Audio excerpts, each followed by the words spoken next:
This week in the Regency, it's Regency royals, and in particular, Queen Charlotte, wife of King George III. We start with an article in 1818, the fourth week of April in 1818. The Queen's Court. Yesterday, at 4:30, Her Majesty held a private court, accompanied by the Princess Augusta, attended by her Chamberlain, the Countess of Macclesfield, as lady-in-waiting, and other attendants. Now, it's a private court, which means that you couldn't come in and watch it. So the big drawing rooms, as they were called, where kind of rich debutantes made their curtsy to the Queen. They were kind of public events, and if you were well dressed enough and well connected enough, you could just go and watch. They were in St. James Palace, which we'll talk about in a minute. But this one was a private one, that is, nobody was allowed in, and this is probably because she wasn't very well. This is 1818. It's the last year in which she held drawing rooms at all. So, she's keeping it small, she's keeping it intimate. And the other reason is that the people that she is having presented to her are royals. And not all royal courts were as open as the British court. So perhaps these royals prefer privacy. Who were they? The Princess of Schaumburg-Lippe was introduced to Her Majesty by the Countess, and I have no idea what that word is, Menelik, something like that, and was most graciously received. The reigning Prince of Schaumburg-Lippe was introduced to Her Majesty by her Chamberlain, conducted by Robert Chester, Esquire, the Assistant Master of the Ceremonies. The Prince was most graciously received. And so what would happen is that someone would come in and be announced by the Chamberlain if there was no one there who knew them. Now, clearly the Princess had a friend, a Countess, who knew them and who knew the Queen, and so she was presented personally. But the Prince was presented by this guy, George Douglas, 16th Earl of Morton, who was the Queen's Chamberlain. Finally, it was past 6 before the court broke up, after which Her Majesty, accompanied by the Princess Augusta, went to dine with the Prince Regent at Carlton House. So Prinny lived at Carlton House. She lived, at this point, mostly in Buckingham House, as it was then called, and spent the summers at Kew. There were also present the Prince and Princess of Hesse-Homburg, the Duke and Duchess of York, that's again the Queen's child, Duke, the Duke and Duchess of Gloucester, another prince. At 9 o'clock, there was an evening party. So it sounds like a very nice day. So what we see here is the Queen providing one of her most important services to the Crown, which is to be the person to whom people got presented. It was quite a complex process to get presented, and we'll talk about it a bit more in a minute. But she spent a lot of her life having people go, Her Majesty, I present so-and-so, and her, being nice to them, most graciously accepted, So why was she doing this, and how did she get there? Well, basically, she got there because she married this guy. He became king in 1760, and immediately people started looking for a wife for him. In the last Regency Royal, we talked about that process and how he didn't really want to marry her at all. He wanted to marry an English girl, so you can watch that if you want to know more. But they chose this girl, Princess Charlotte. Her name actually wasn't Charlotte, it was Sophia. I'd have no idea why she wasn't called Sophia, but she wasn't. Princess Charlotte of Mecklenburg-Strelitz, who was born in 1744. So a little bit younger than him. She was only 17 when she got married. Here are her parents. And you'll see that her father's main title is Duke rather than Prince. And the reason for that is that Prince was kind of a little bit of a courtesy title at this point, and Mecklenburg-Strelitz was a very small part of Germany like really quite small. That's one province of Germany, the whole coloured bit. And Mecklenburg-Strelitz was this tiny, fairly tiny bit down the bottom of the province. Her father was the Duke of that after some shenanigans the century before. This is her mother, Princess Elizabeth. And she claimed princess first. I'm the princess first and the Duchess second, unlike her husband. And this portrait was done when she was 56 in England. After the wedding, she stayed on or visited again, perhaps, but she was there quite a lot, and so they painted her there. By the time Charlotte married George, her father was dead, and she was married off by this man. An astonishing portrait, I think. I think possibly she was better off being out of his court by the look of him. This was painted by Johann Zoffany, and it's worth noting that because Zoffany follows Charlotte to England and becomes a very preferred painter in the royal court. This is the house she was born in, not that fancy, really, considering that they were the rulers. And indeed, when her brother got into power, he went, this is not good enough for me, and moved to a different palace. So here she is at 17, not the most flattering of portraits, I have to say. And this is the point where I think I should acknowledge this stuff about Charlotte being Black. It is true that Charlotte had a Moorish ancestor. But that woman and Moorish in those times meant more Middle Eastern than Black. Moor was a term for a Black person in England, but not elsewhere. And so that's partly where some of the confusion comes from. But she married in, she didn't actually know, she was a mistress in Spain. And her father was a Muslim leader there, a ruler of a part of Spain.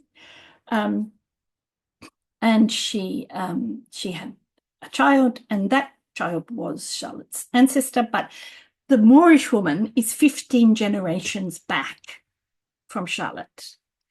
And to give you an idea, if none of your ancestors were related, which is impossible in the case of European royalty because they crossbred, all the time.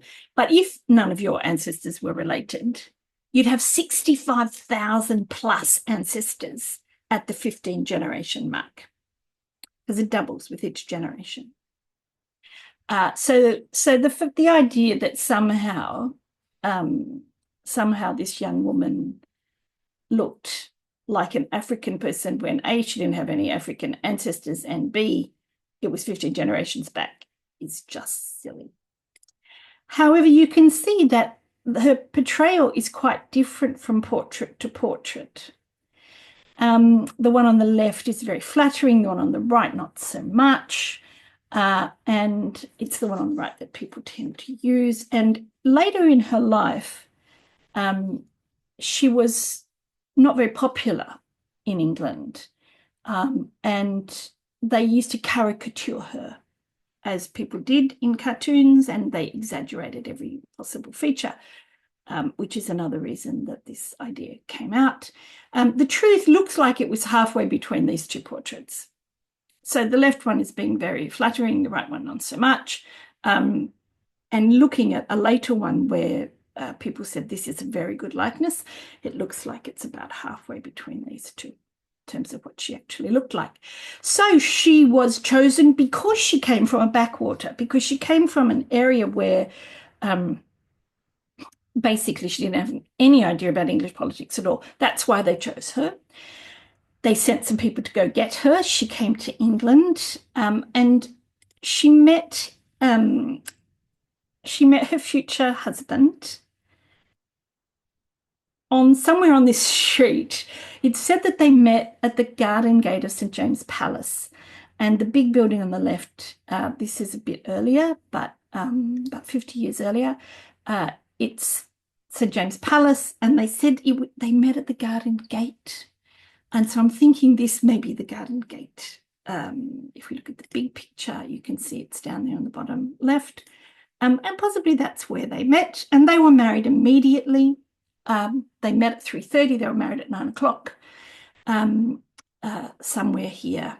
Again, this is St. James Palace a bit later during the Regency. St. James Palace had been the palace where kings and queens lived since Tudor times. Henry VIII built it, but they didn't like it much. And he bought what was then called Buckingham House, which is not very far away. It was, not surprisingly, owned by the Duke of Buckingham. He built it. It wasn't a palace because he wasn't royal. So it was Buck House, and it's still called that affectionately. And this is when it was first built, and this is later in the Regency, 1819. And that was where the royal family lived when they were in London. So then Charlotte didn't speak English when she married, but she did speak French and Italian and German, and she learned English very quickly. She was clearly quite clever. Even though people immediately started saying how her education wasn't great because she spoke with an accent, but she had a much better education than most young women in England at the time. She learned Latin, for example. And she was very interested in the arts and the sciences. But what she did was she buckled down and she did what she was brought there to do, which was to have children. The first, very nicely for her, was a boy who became King George IV. And here we start having images of her with her children, very popular. Most of these were turned into engravings. This is her with her two eldest, Josh and William, and Prinny is obviously already very keen on dressing up. This is her with Charlotte Augusta, the Princess Royal, first girl. 6 of her, the eldest 6. And so it went on. And she ended up having 15 children. So she did her duty by the crown in a big way. Moreover, she raised 13 of those children to adulthood, which was a really excellent outcome. You know, it's she was clearly of sturdy stock, and 13 out of 15 for that period is really, really good. And she had each of those children at St. James Palace, even though she lived in Buckingham House. St. James Palace was kind of the official area. Even though they didn't live there, they did all the official activities there. And I guess that allowed them to keep Buckingham House as their own house. You know, it wasn't full of bureaucrats and lackeys. So servants, obviously, but the business of the crown was done at St. James Palace. And this is the room in which she would have received the prince and princess that we were just talking about. This is the Queen's Court, the Queen's drawing room in St. James Palace. And you see it's not that big. So it would have been a sense of really meeting the Queen, of really getting close to her, which was nice, I guess, for people.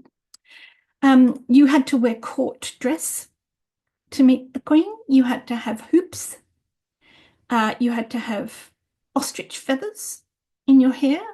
They were very expensive. This is just a way of keeping the riffraff out, basically. And interestingly, she decided what she wanted people to wear fairly early on in her reign, and that is the hoops and the extreme kind of presentation. And she kept that up for the entire reign. So when everybody else was going into, you know, the Empire line after the French Revolution, she said, no, not to me. You can wear that in your normal daily life, but you cannot be presented to me wearing that. I want you to look proper. And I wondered if this was a kind of, she was friends with Marie Antoinette. Maybe a little harking back, a little nostalgia to a life that had been lost with the French Revolution and other European problems. But anyway, she stuck to her guns and people had to wear this. Here is an example from 1806 that the Marchioness of Townsend wore. And by this time, we've got to 3 ostrich feathers. Now, it's interesting to note that 3 ostrich feathers are part of the Prince of Wales coat of arms. So maybe that's a little nod to them once we're in he's grown up a bit. So what did she do apart from drawing rooms? Well, she had babies, which would have taken up quite a lot of her time. She had babies, but she was also a patron of the arts, and in particular, a patron of botany. This is an engraving showing her as the queen of botany, the patroness of botany, which I think is kind of cute. Kew Gardens had been established earlier, but she and her husband put a lot of money into it, and in particular to extend the collections that were then being created by people like Joseph Banks coming back from Australia for the first time with a whole lot of plant material and seeds and so on. And they put a lot of money into Kew around that period. And they also lived there. They used to spend their summers at Kew. This is the Dutch house, as it's called. This is where they lived when they were at Kew. And when I look at the house she grew up in and this house, I feel like, maybe she just wanted to go back to a simpler time in her life and have her children be somewhere they could run around and have a good time. She also actually designed this house, it said. It was a cottage. It was like, Le Trianon for Marie Antoinette. It's this little rustic cottage in which we can pretend to be ordinary people. But the point is that she had very decided ideas on design and was very much a patron of the arts, very much a patron of people who were interested in the Enlightenment project. The one thing I found out that I didn't have any idea about when I was doing this research was that as a patron of botany in particular, the Strelitzia was named after her because she came from Mecklenburg-Strelitz. And this plant, the bird of paradise, as it's normally known, one of my personal favorites. I've always loved it. And it's called Strelitzia regina after Queen Charlotte. So that was my thing I didn't know today. Here is a portrait later in life. She's 45 at this point. Now, you notice she's still powdering her hair in 1989. This is prior to the worst of the revolution. And people were still powdering their hair. So don't think that she's old and grey at this point. That's powder. But this is the portrait that people at the time said, oh, that is such a good likeness. And so we can kind of extrapolate back a bit from this to see what she might have been like as a young woman. But it was hailed at the time as a really excellent likeness. As she got older, like so many of us, she put on a bit of weight. And during this period is where she started to become unpopular with the English crowds. There are a lot of caricatures, as I said. I'm not going to share those because apart from anything else, I think some of them are racist. But the reason, it's really interesting, the reason she became unpopular are things which we today would think were good or admirable. So this is the period where her husband is devolving into madness. She had supported him against the Prince Regent earlier in his reign when he had his first bad bout.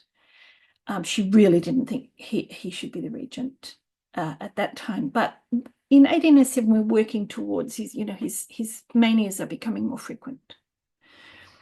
And by 1810, when he really is starting to get very, very ill,